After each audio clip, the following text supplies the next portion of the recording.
Buenos días, buenas tardes, buenas noches, buenas madrugadas. Como de costumbre, nuevamente nos encontramos en este espacio mensual para hablar sobre el regreso del hijo pródigo. En esta oportunidad, no queremos que se cansen de nosotros, pero no hemos podido invitar a nadie justamente por los afanes que van involucrando la temporada previa a la Semana Santa y también en la cuestión educativa, el tema de ir viendo procesos de finalización de trimestre, los exámenes, las recuperaciones, que hablar con los papás, que hablar con otras personas para ver cómo llegamos al primer trimestre sin aplazos. Entonces, muchas gracias Isidro, María Angélica, por estar aquí presentes, firmes al pie del cañón, como siempre, como Marcelino nos pediría, estar siempre dispuestos al servicio. Entonces, el día de hoy nos reúne un capítulo bien interesante, un capítulo que tiene que ver con el que está aquí en lo que ustedes ven como mi hombro izquierdo, pero en realidad es el derecho, la computadora cambia un poco las cosas, que es el hijo menor. Hoy nos reúne el contarnos sobre el hijo menor. Y en este contarnos del hijo menor, veíamos unas cosas interesantes en el relato que nos presenta Henry Nouwen con la traducción de estos elementos, ¿no? En la primera traducción, cuando hemos leído todo el texto y hemos tenido estos momentos de oración, de acercamiento, veíamos la palabra herencia. La herencia que pide el hijo, recoge toda la herencia, recoge lo que va llevando, y ahora nos habla de sus cosas. Una puntualización bien interesante que me gustaría que la profundicemos, Isidro, María Angélica. Y otra de las profundizaciones que hace es, en la primera traducción, nos plantea de que va llevando y despilfarra todo con una mala vida. Pero ahora nos habla de con una vida de libertino. ¿Qué será esto del libertino, de la libertina? No, ¿será un nombre? ¿Será una manera de estar, de ser? Con ustedes, entonces, nuestros invitados del día de hoy para darnos estas primeras impresiones. ¿Quién se anima a empezar?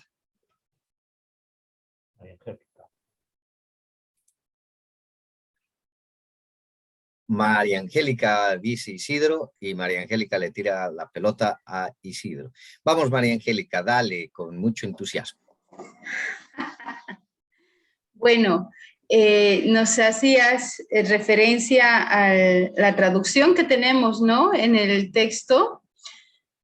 Y es muy variado, yo no lo había tomado en cuenta porque pues acostumbrados a leer de un lado, otro lado su herencia, repartió su patrimonio y ahora este detalle, ¿no?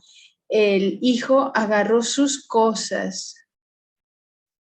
Y vamos, haciendo referencia a este detalle de agarró sus cosas, pues ciertamente lo que el hijo recibe, en algún momento iban a hacer sus cosas, pero el detalle está en que el padre todavía no estaba dispuesto a entregárselo, ¿no? Y él reclama algo que aún no le pertenece, ¿no? Aquí yo resalto la generosidad del padre, ¿no? Él sí consideró, es suyo. Quizá no es el momento, pero es suyo. Entonces, como es suyo, pues se lo voy a dar. Yo creo que esta es una imagen muy grande de Dios, ¿no? Que Dios nos da todo a manos llenas y confía. Yo creo vamos a desarrollar más adelante, confía en nuestra libertad. Entonces, a diferencia de nosotros humanos, pues Dios Padre nos da todo a manos llenas porque creo que considera que nos pertenece, ¿no? Yo creo que hace referencia a eso esta traducción. Muchas gracias, Angélica. Tienes toda la razón. Justamente sobre el tema de la libertad es por donde va profundizando el leer y el entender al hijo pródigo. Pero has hecho referencia a algo bien importante. El padre todavía está vivo. En ninguna de las culturas que nosotros conocemos, de las que somos partes, el padre suele repartirlo, ¿no? Es como matar al padre en vida, ¿no? Y decirle, bueno, ya, trae porque ya me estorbas, digamos, ¿no? Es muy rara la persona que ahora hace eso, ¿no? No es tan común, porque justamente lo entendemos como que es el último recuerdo, la última cosita que podemos tener de nuestros padres, de nuestras madres. Pero antes de seguir profundizando en esto, tus primeras impresiones, Isidro, ¿qué nos puedes comentar respecto de lo que estamos hablando?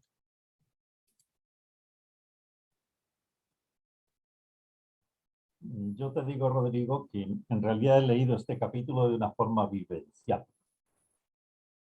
Y, y me pasaron por la cabeza y por el corazón dos o tres situaciones que se refieren a este tema. Por ejemplo, yo tengo un hermano, que es mi hermano menor, es 10 años menor que yo, que un tiempo se fue de casa, o sea, pasó parecido a la parábola. Estuvo unos meses o unas quincenas, no sé, o 2 meses o 3 meses. Es impresionante cuánto sufrió la familia, no solamente el padre, sino la madre, los hermanos, nos desintegramos todos en la alegría, preocupados, ni dormíamos, mi padre ni trabajaba bien, mi madre todo el día preocupada, todos buscando. Bueno, yo me he imaginado perfectísimamente la situación del Padre Misericordioso y de la Madre que no se menciona en el Evangelio y de los hermanos. La otra experiencia es que, bueno, yo he tratado de no ser pródigo, creo que soy pródigo con Dios, pero no con mi familia, pero yo he experimentado durante toda mi vida la lejanía de mis padres por mi vocación. He tenido que dejar a mis padres, dejar a mi familia, venirme lejos, estar un tiempo prolongado sin verles y frecuentemente cuando he podido regresar a ver a mi familia. En el inicio de mi vida religiosa, 5 o 6 años, tardábamos mucho. Ahora puedo ir cada año a ver a mi madre.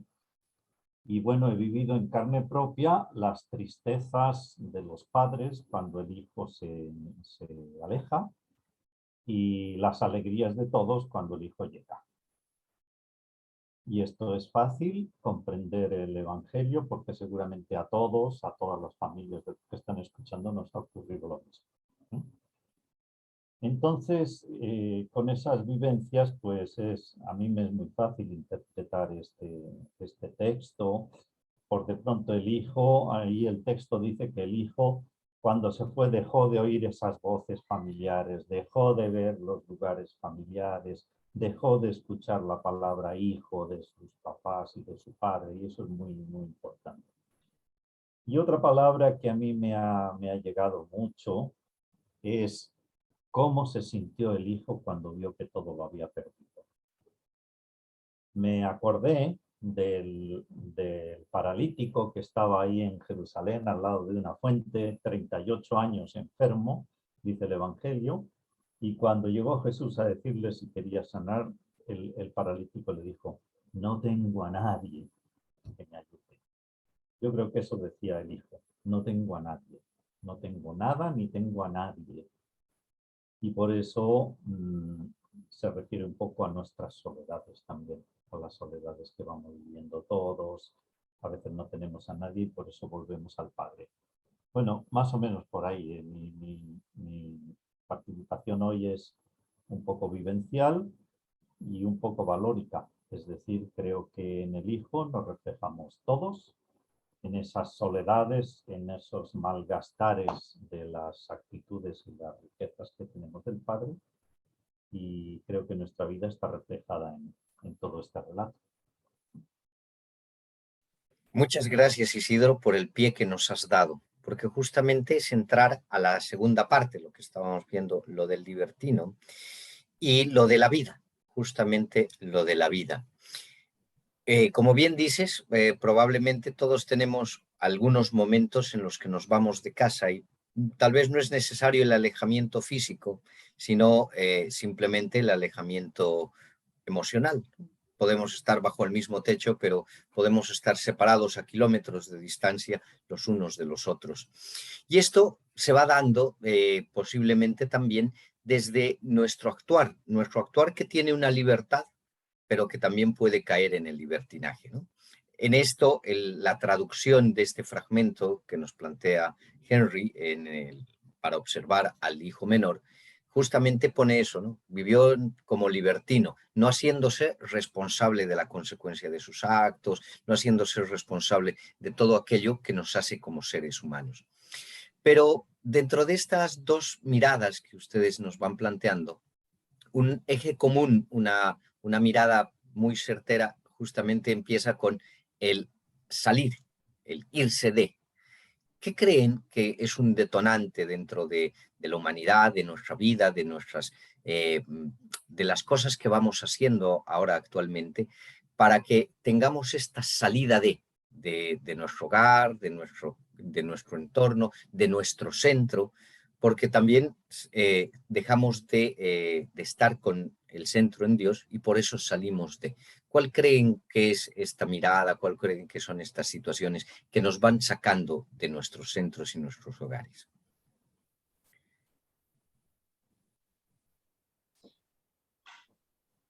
El trabajar con los jóvenes y recordar pues también la juventud ayuda un poco a esto. Escuchamos mucho, ¿verdad? A los jóvenes decir, ay, estoy cansado de que me digan lo que tengo que hacer, porque no me dejan en paz. Y ven pues a los papás quizá fatigados, cansados, agobiados en una rutina y ellos pues piensan que la vida es mucho más fácil, que nosotros los adultos nos complicamos demasiado y buscan su libertad. Ahorita me acuerdo del Principito, dice, ay, las personas adultas son tan complicadas, mejor, ¿por qué no nos quedamos siendo niños? La cosa más fácil, y vivir en lo simple, lo sencillo. Ciertamente los adultos nos complicamos, ¿no? Pero también cuando somos jóvenes, vivimos en fantasía, vivimos en ilusión. Yo creo que es un detonante, ¿no? Los deseos de ya ser adulto y hacer nuestra propia vida, pero en nuestro imaginario está que esta vida que vamos a hacer pues es 1000 veces mejor que lo que estamos viviendo en la actualidad, ¿no? Y yo veo que eso es una primera instancia. Otras podrían ser muy reales, ¿no? Familias disfuncionales que viven violencia, etcétera, etcétera. Lo que nos plantea la parábola, pues no es así, es un padre generoso, bueno, ¿no? Quizás ha recibido mucho este hijo, es un calavera, pero quizás también está metido en una rutina, ¿no? El hijo mayor más adelante dirá, siempre he hecho lo que tú me pides, ¿no? Que tú me mandas. Quizá él también hacía lo que él manda y quería esto. Nuevamente vuelvo a la libertad, ¿no? Hacer las cosas, pero a su manera. Y salir de este mundo de rutina, pero algo que quizá puede ser también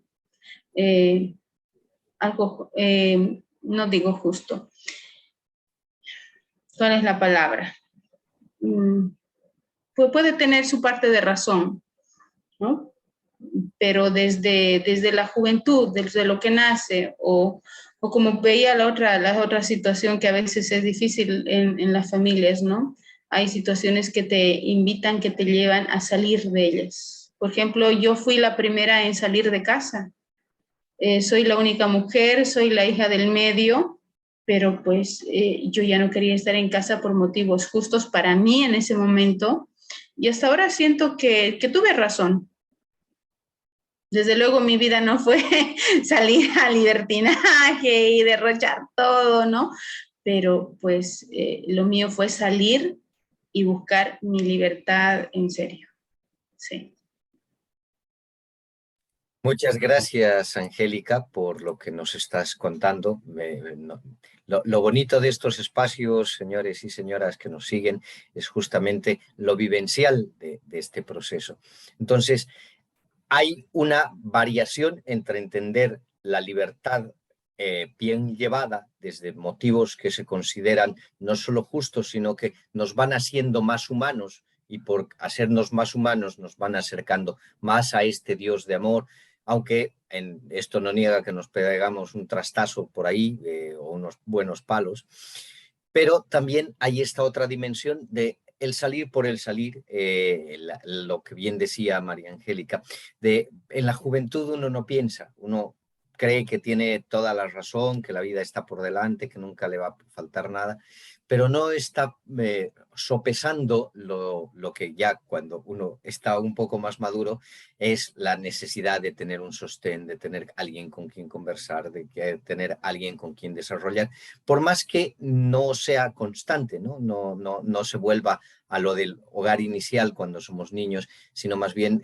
sean momentos, sean espacios, pero que esto fortifica y esto va desarrollando un nuevo retorno hacia el hogar. Pero antes de continuar en ese retorno, tus impresiones, tus réplicas a lo que vamos diciendo y lo que has ido meditando a partir de esta preguntita, ¿no? ¿Cuáles son los detonantes que hacen que busquemos esta libertad o que tendamos a este libertinaje? Isidro.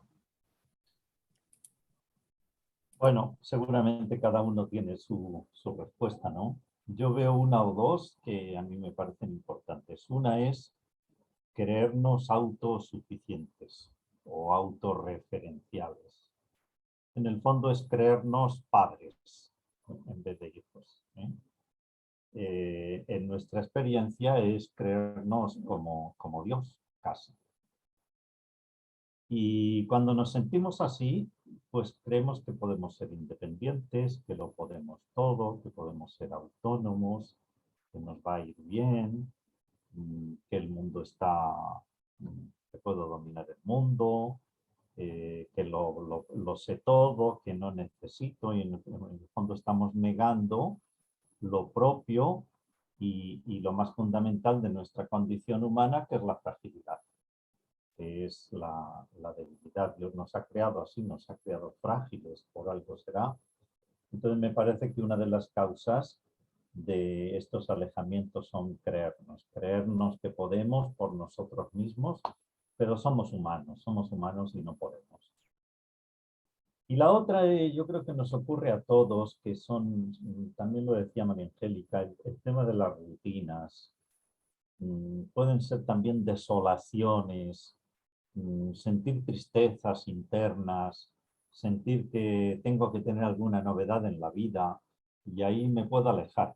Es decir, me alejo del cotidiano para encontrarme tal vez con la nada.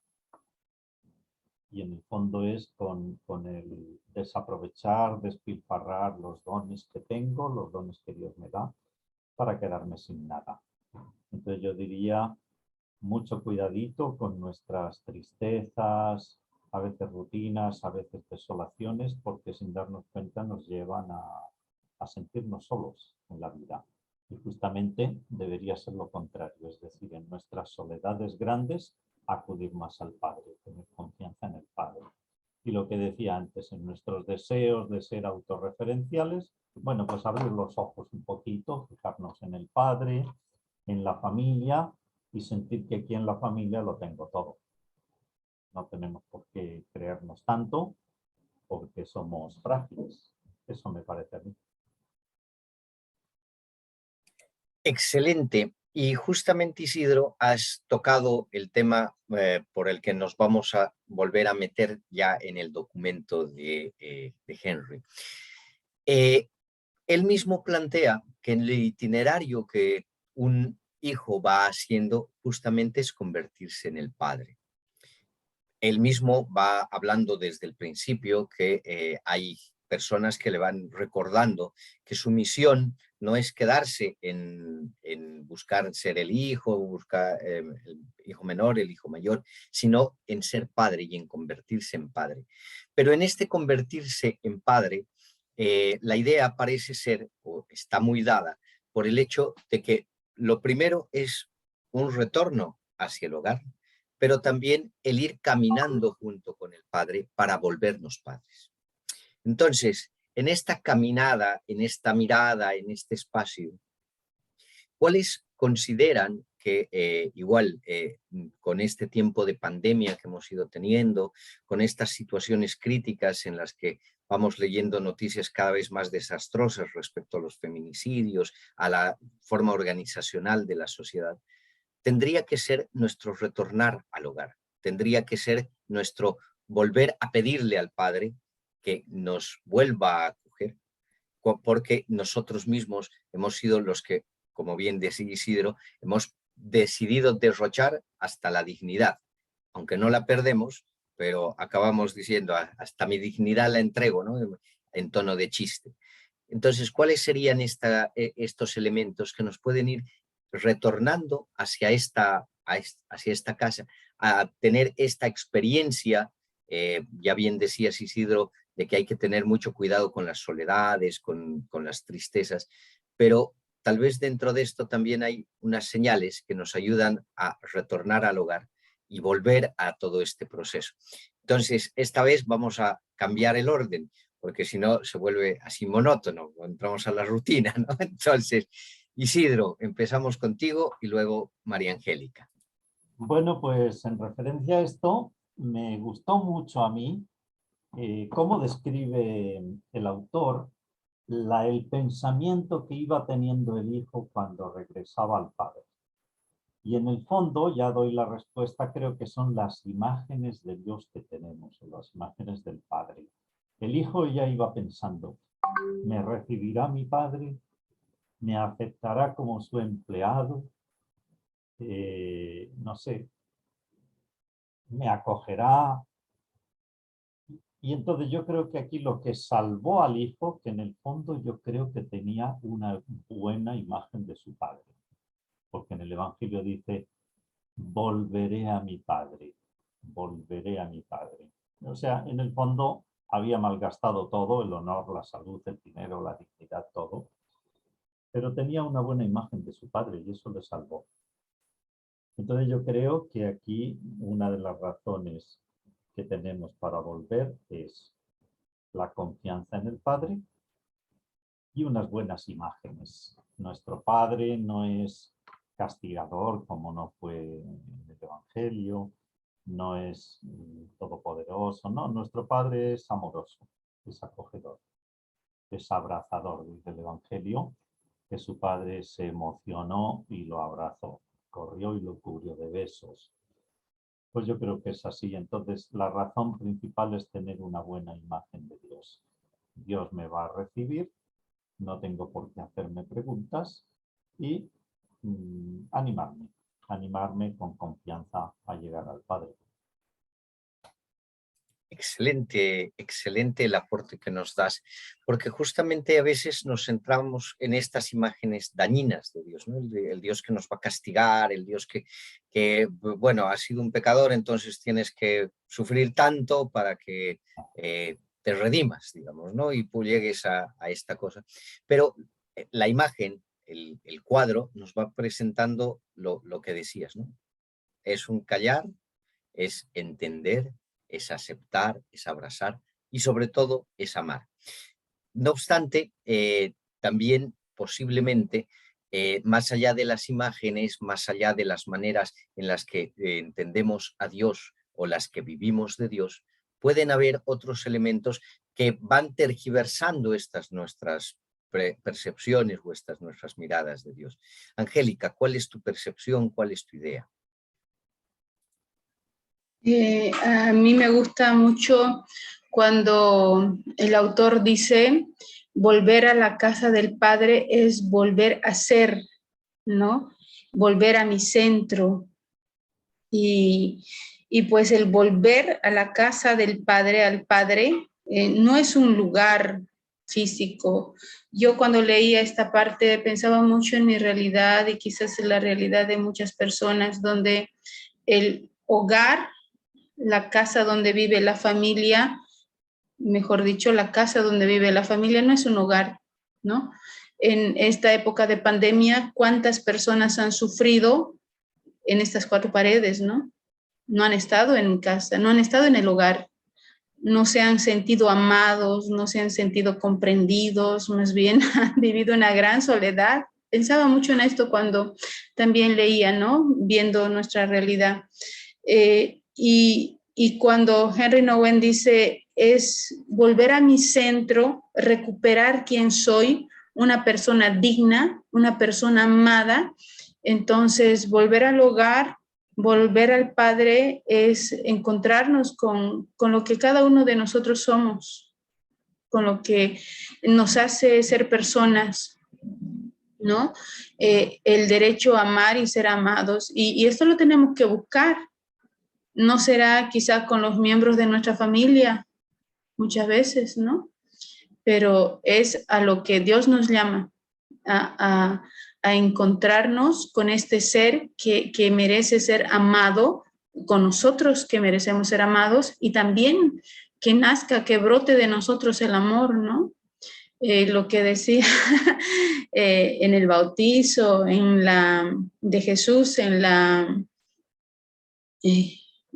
estoy un poco despistada. Cuando la transfiguración, ¿no? Cuando decía Dios, este es mi hijo, el amado, ¿no? Y tan bonito repite, mi elegido, ¿no? Y cuando una persona oye eso, pues se llena, se infla, ¿no? Porque es reconocido, es valorado, se potencia. Entonces, ese es el volver al hogar. Eso es para mí volver a la casa, utilizando, ¿no? Lo que nos dice aquí el texto. Volver a ser lo que somos nosotros mismos, seres humanos, criaturas amadas de Dios. Y pues encontrar el amor, salir y buscar el amor, o volver, pero volver a nuestro centro, en una realidad donde nos permitan desarrollarnos como personas, como seres humanos. Y repito, no necesariamente entre los miembros de la familia, lastimosamente. Lo que acabas de decir, Angélica, es justamente una parte bien importante que Henry va planteando. El hijo vuelve primero dado por el hecho de que nadie se fija en él. Nadie le da ni siquiera las algarrobas que daban a los chanchos, porque él pasa desapercibido.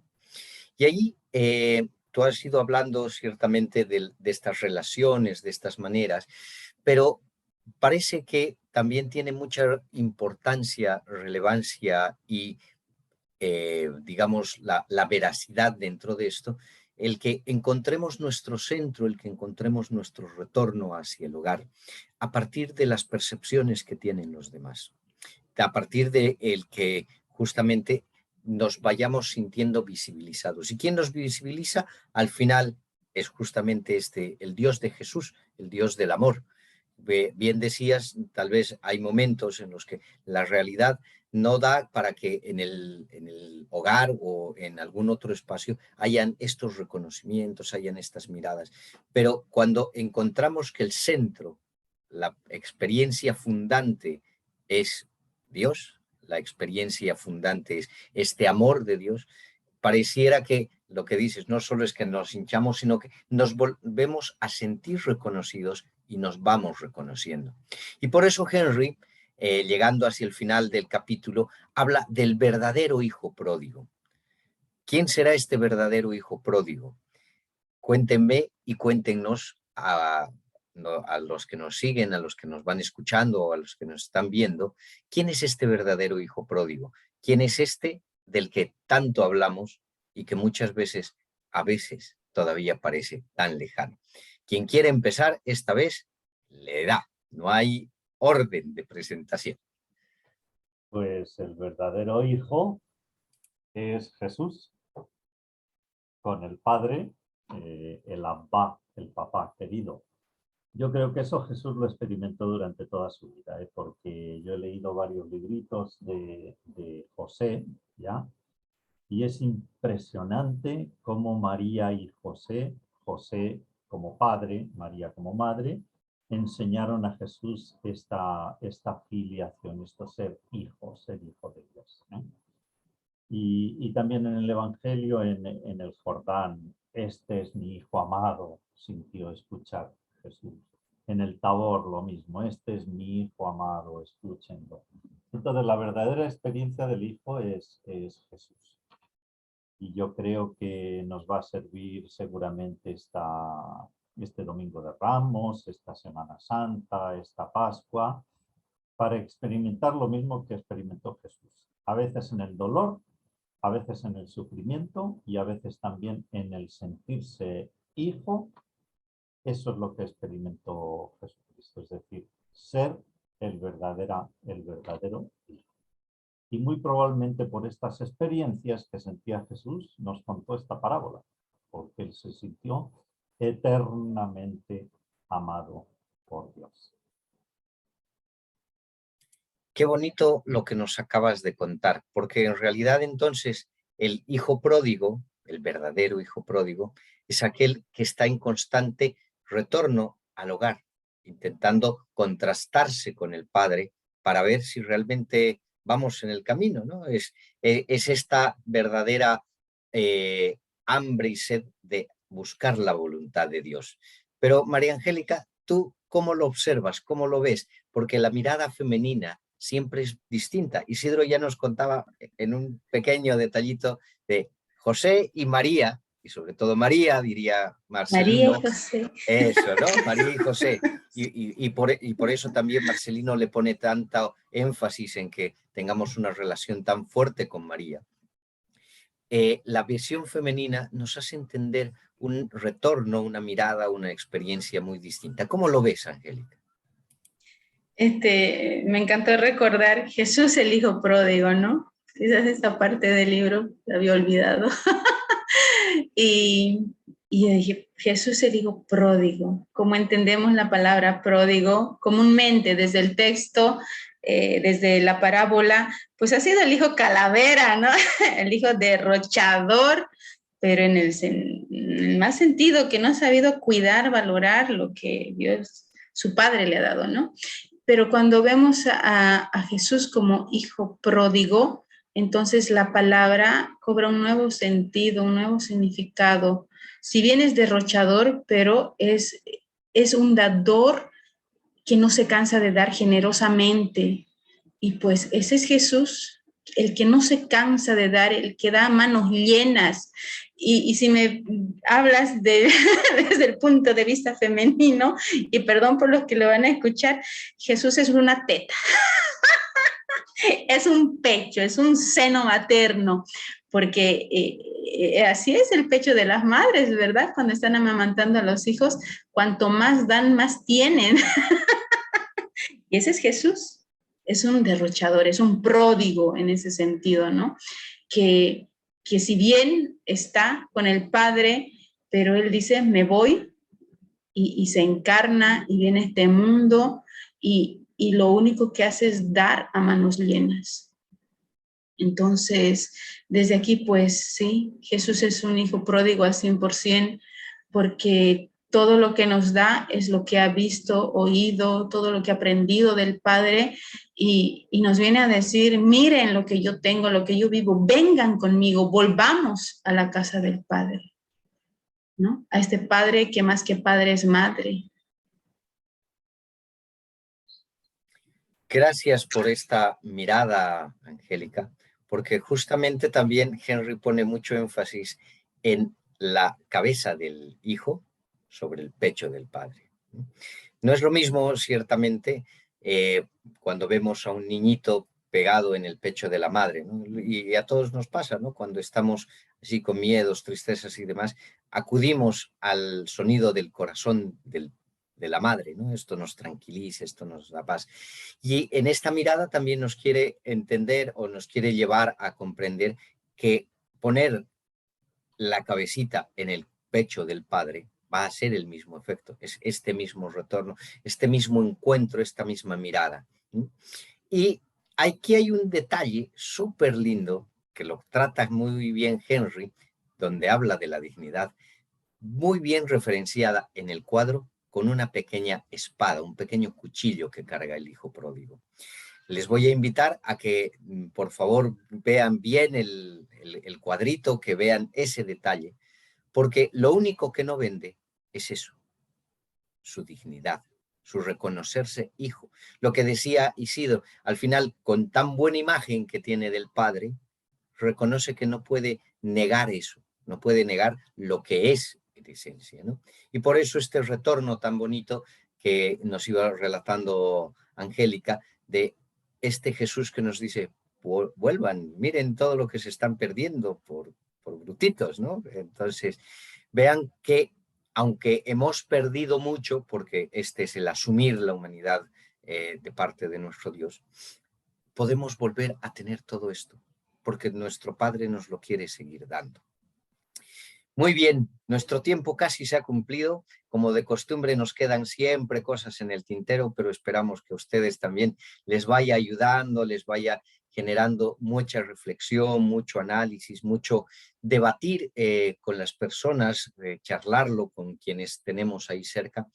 Y en este sentido, la siguiente oportunidad, que ya esperamos se vaya normalizando también el proceso formativo, nos encontrará el hijo mayor.